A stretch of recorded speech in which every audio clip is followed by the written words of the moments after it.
Buckle up because today we've got 4 stories that are going to make your blood boil. First up, a bride sets one tiny boundary for her elopement, and her own dad blows right past it with a woman she barely knows. Then a birthday dinner turns into a public roast when big sister just won't quit. After that, a very pregnant wife watches her husband hand over money she begged him not to lend. And finally, a mom gets accused of being offensive over the name of her SAR, of all things. Grab a snack, get comfy, and let's find out who's actually the asshole here.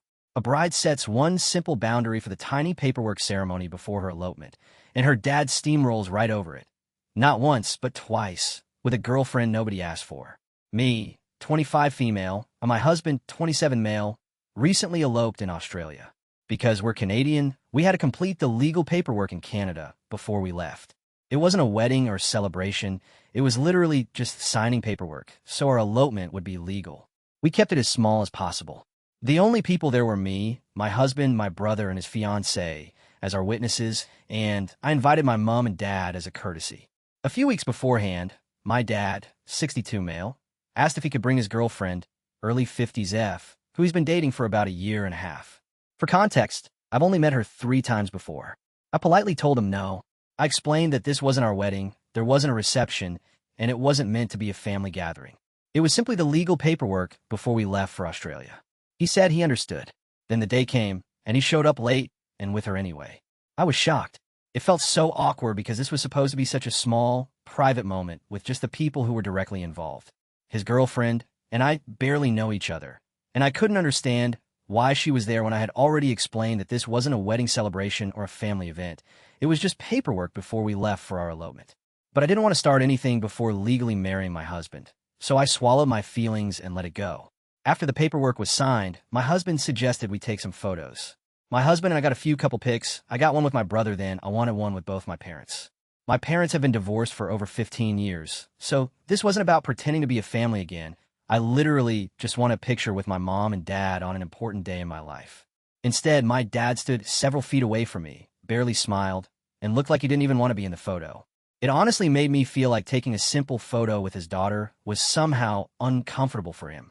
As we were leaving, I walked over to his girlfriend, smiled, said it was nice to see her, offered her a hug, and even invited her to join us for lunch afterward. I was genuinely trying to be kind and welcoming, even though I was still confused as to why she was there in the first place after my dad confirmed with me that she wouldn't be attending. Instead, she glared at me, rejected the hug, curtly said no, and immediately took my dad's hand and started pulling him away. I was honestly shocked. This was supposed to be a small, meaningful moment for me and my husband, and somehow I was the one being treated like I had done something wrong. I was trying to include her and be polite on a day that was supposed to be about us, so I didn't understand why she seemed so upset with me. My dad originally insisted we all go for lunch afterward. He had even offered to treat everyone. Instead, he gave me a quick, half-hearted apology, said he had to leave, wished us well, and walked away with his girlfriend. My husband and I ended up paying for the lunch ourselves. I tried not to let it ruin the day because we were leaving for Australia in the evening. Our elopement and honeymoon were incredible, and I didn't want this hanging over me. But now that we're home, I've finally had time to process everything, and I can't stop thinking about how abandoned I felt. Now we're having a very small dinner to celebrate with the people closest to us. It's intimate, literally just our parents, siblings, grandparents, and a few close friends. My dad asked if he could bring his girlfriend again. This time I said no even more firmly. I reminded him that I'd already said no once before. He ignored my wishes anyway. And given how uncomfortable the legal ceremony became, I wasn't comfortable inviting her to such a small and personal celebration. His response? He told me he has trouble with confrontation and doesn't know how to tell her she isn't invited. He also said she won't like it and that he wants her there. I explained that if we were having a 150-person wedding reception, this would be different. But we're not.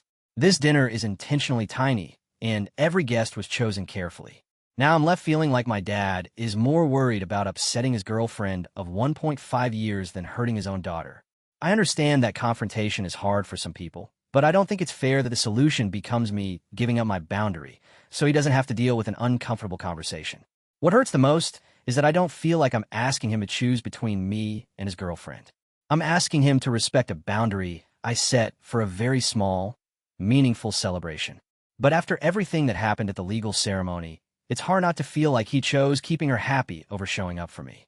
I honestly don't know what to think anymore, but this whole situation has made me question my relationship with my dad.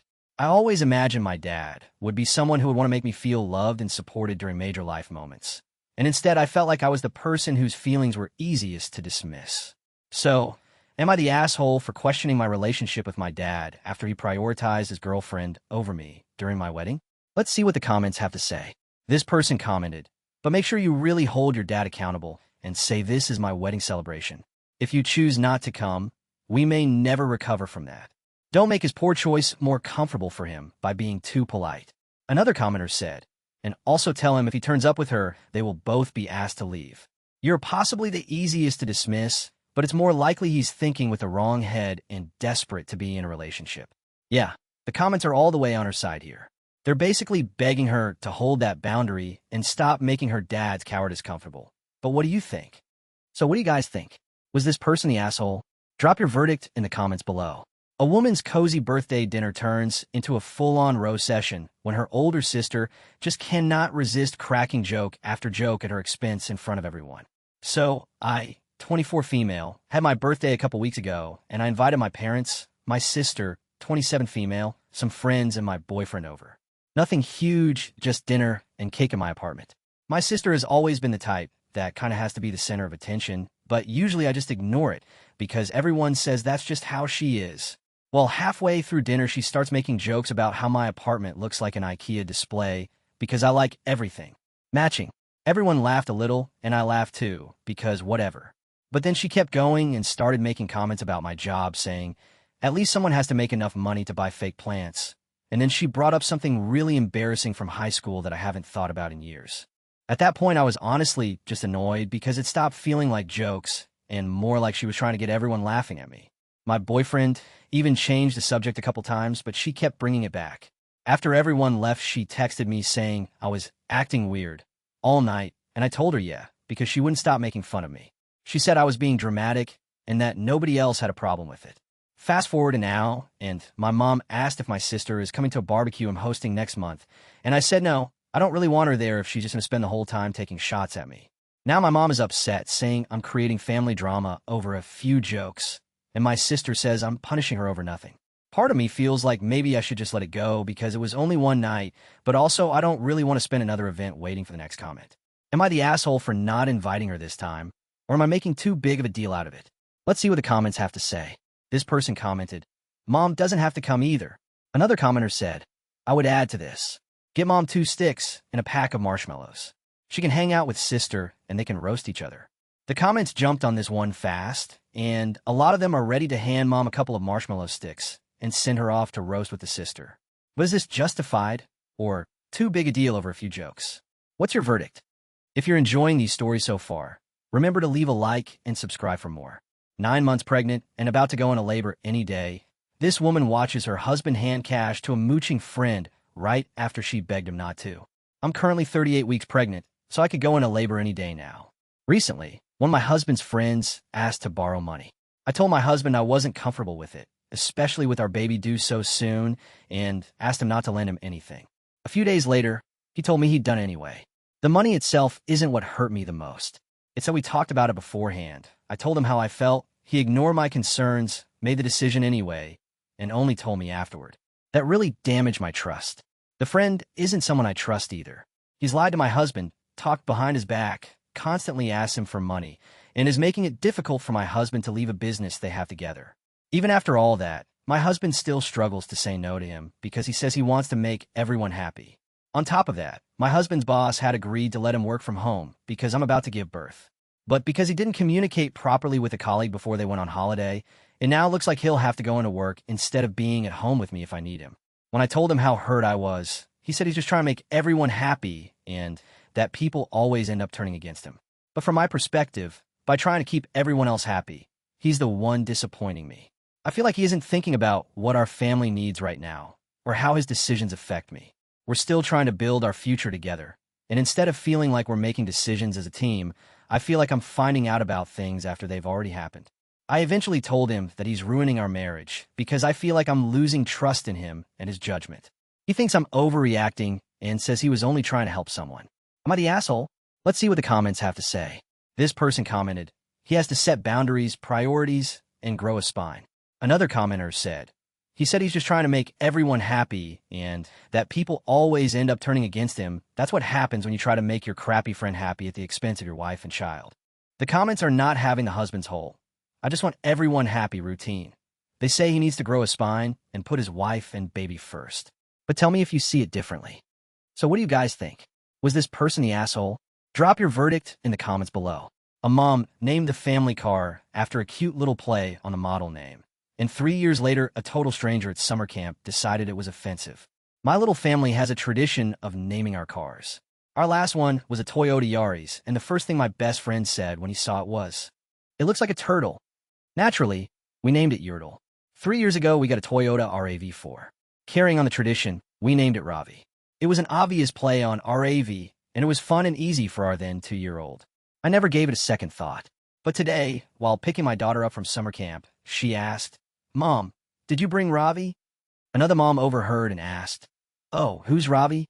I said, "Our car," but didn't elaborate because I was busy gathering my daughter's things. She kind of scrunched up her face and said, "Well, that's a choice." I laughed awkwardly and said something like, "Yeah, we have a weird family tradition of naming our cars." She replied, "No, I meant calling it Ravi." As a privileged white person, I'd be embarrassed to tell people that. I was honestly so caught off guard that I just finished packing up and left. Now it's been rattling around in my head. For context, my husband, daughter, and I are all white. The other mom was white as well. We live in a suburb of a large Canadian city. The area is still majority white, but there are plenty of families from many different cultural backgrounds. I genuinely value living in a diverse community and want to teach my daughter to respect and appreciate people from all cultures. I completely understand that Ravi is a very common South Asian name. But when we chose it, we were honestly just looking for a cute nickname based on RAV4. We've been calling the car Ravi for 3 years, and this is the first time anyone has ever reacted negatively. If this is genuinely disrespectful, I absolutely want to know and will stop using it. I'm just not convinced by one stranger's reaction. I'd especially love to hear from people from cultures where Ravi is a common name, or, even better, from anyone actually named Ravi. Am I the asshole? Let's see what the comments have to say. This person commented, "Tell her it's short for ravioli." Another commenter said, "Oh, so it's okay to make fun of Italians now." The comments think the whole thing is ridiculous, and they're too busy cracking jokes about ravioli to take the accusation seriously. Sounds pretty one-sided, but what's your call? What would you have done in this situation? Let me know in the comments. So there you have it, 4 people for boundaries and a whole lot of drama. Which one had you yelling at your screen the loudest? Drop your verdicts down in the comments. I read every single one, and let me know who you think was truly the asshole. I got a fresh pile of even juicier stories coming your way soon, so stick around. You will not want to miss them.